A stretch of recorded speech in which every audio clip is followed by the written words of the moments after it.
Hidden hurts, there's no sneaking up, and third, some questions. So first, hidden hurts, we have two stories here where there's just a lot of suffering. There's a lot of hurt. The way that Mark couples these two stories together, these two encounters, I think it serves as kind of a microcosm of life and the different sufferings in which one can experience. You have a man named Jairus who has a daughter who's at the point of death. Right? So the suffering of this little girl, it's urgent, it's immediate, it's crying out. It's something that needs a suffering that needs to be attended to right away. Then you have the hemorrhaging woman, and there's a suffering here that's chronic.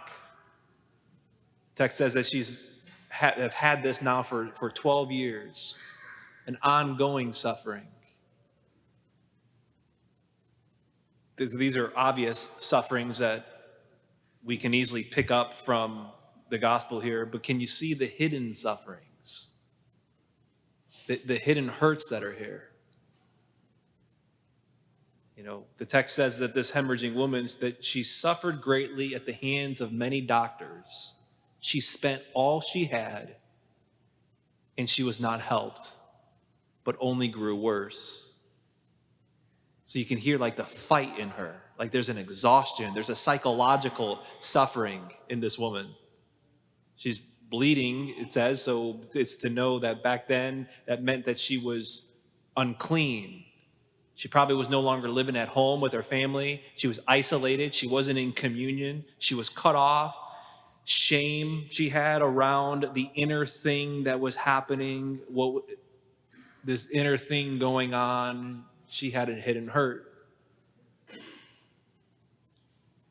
And I'll say this, and I don't think I have to say it because I think every one of us in this church knows this morning, but I know this as a priest of 7 years in my work as a priest, but I also know it just as from my own personal experience of life.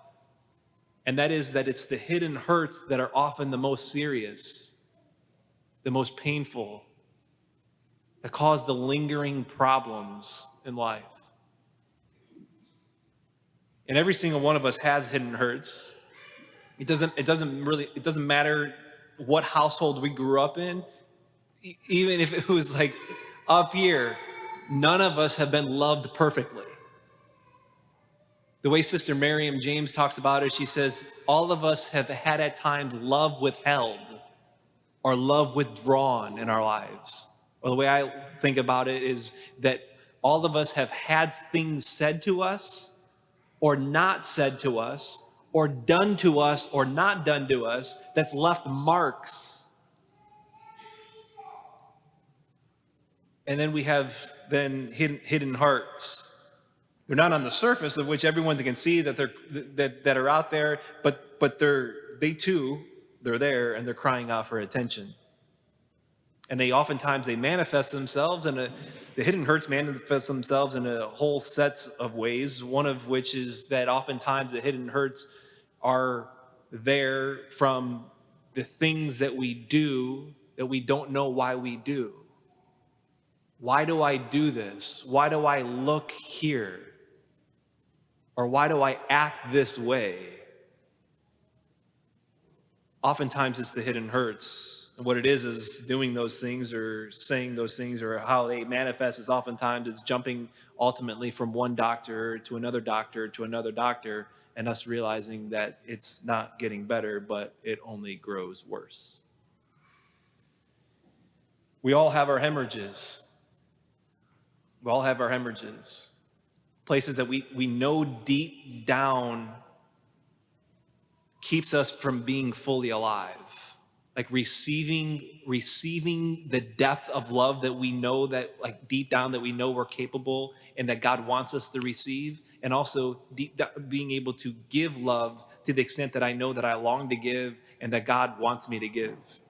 And it's like, Lord, like this thing I hear is bleeding life out of me. Fix it. Fix it. Of which this woman wasn't quite able to say that, because oftentimes hidden hurts often have around them a lot of shame, a lot of embarrassment, maybe feeling unclean, dirty.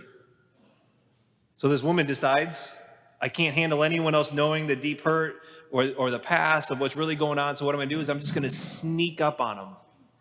I'm going to sneak up on Jesus. I'm going to crawl my way and I'm just going to touch the tassel. If I just touch the tassel, and then I'll sneak away without anybody else noticing that I even did it. There's just one problem for this woman. There's no sneaking up on Jesus. There's no sneaking up on Jesus. We see, you have to imagine the scene sneaking up. Like, you have to imagine the chaotic scene. Jesus is being taken by the hand by Jairus, who's got a daughter, who's got that one suffering that's there. His daughter's at the point of death. So he's dragging Jesus by one arm through the crowded streets, rushing him along. And it is a crowded streets. And the text says that the crowd is pushing up on Jesus. He's famous at this point. They've been hearing about him. And so not only are they pressing, there's a crowd because they want to see him and talk to him, but they probably all have their stuff. They all have their things that are crying out and suffering. And so they're pressing upon him. And so this woman, wishing to remain hidden, wishing that what's there to remain hidden, or hidden hurts, she does manage to get to Jesus and crawl right through the crowd. And she does touch his tassel. And the text says she was immediately healed. Immediately. And Jesus feels something. He felt it. He stops and he says, someone touched me. Who touched me? The disciples there, of course, are like, what do you mean someone touched you? Everybody's touching you. But Jesus is persistent. And he begins to look around and said, someone touched me. Who was it? And when he's looking around and his eyes fall upon the woman's eyes, the first word out of his mouth, which, by the way, at this point, she's on the ground trembling in fear, it says, because her worst nightmare has just come true. Because the things in which she wished to keep hidden are not going to be hidden anymore. And as his eyes fall upon her, the first word out of his mouth is extremely significant, and it's daughter. Daughter. It's like a dad of a little girl. A little girl has, something bad. She did something bad, or she's got some shame, or maybe she didn't even do something. She's just hurting, and she wants to go to see her dad. So she sneaks in her dad's office early in the morning or late at night to get some time with him. And the dad knows something's up. He sensed it in his daughter, maybe over the last week or even the last couple hours. He knows something's off. And as the daughter comes in, at some point, the dad wants to make sure he says to her, daughter, just to reestablish the relationship, to like you're my daughter. I've got you. You're mine. There's a film, Good Will Hunting, that came out in 1998, won some Academy Awards, and Good Will Hunting. Will is played by Matt Damon, and he's this genius, prodigy kid, and he's always getting in trouble. And it comes out that he's got, Matt Damon here, Will, he's got a lot of hidden hurts. He grew up as an orphan. He was abandoned by his parents, and he was abused as an orphan. And you see throughout the film that he's bleeding out throughout the whole film. Literally, he's going from doctor to doctor to doctor till finally he lands upon Robin Williams, who plays Sean. And there's this key scene as the trust is beginning to be built between Robin Williams and Matt Damon. And Robin Williams turns to him and says, do you think you're alone? Will says, what? And he rephrases and says, do you have a soulmate? And he says, define soulmate. Because I've got Shakespeare, I've got Kant, I've got Nietzsche, and And he says, no, they're all dead. He says, I'm talking about someone who touches your soul, someone who takes you places, and who opens things up for you. See, that's what love does. Takes you places, and it can touch spots. That's ultimately what happens to Will. He does experience some healing as through Sean. But can you see how Jesus is this woman's soulmate here? How he takes her places. He touches her soul. He opens things up for her. It's not someone he sees and it says, I just want you're someone to be fixed. He doesn't want you're not someone, I'm not someone to be fixed. That's not how Jesus looks at us, but rather he wants us to go and to allow him into those hidden hurts. There was someone after one of the earlier masses this morning who said, yeah, not things are all right. Like the things that I have, Father Mark, like there's so many people that have so many other things, and like these little hidden hurts that I have, like Jesus doesn't have time for these. And what she says right there out loud, I think a lot of times we think that. And I stopped and I just told her, I said, Jesus will not be hurried. He will not be hurried. You see it in this account when they're pulling him through the streets, and this woman who just is like, I'll just sneak in there to get unnoticed and Jesus will not be hurried. Even for your small, you think, hidden hurts, as they tend to manifest themselves in other ways in our lives, he will not be hurried. Authentic love is the thing that heals hidden hurts. It's what stops the hemorrhages. It stops the bleeding of life out. So a couple questions maybe for us.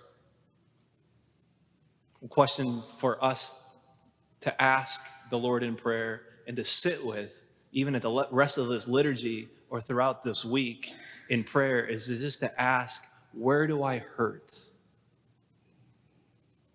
I can really ask it. Where do I hurt? Maybe I can get at it by seeing and how it maybe how it might manifest in my life in different ways.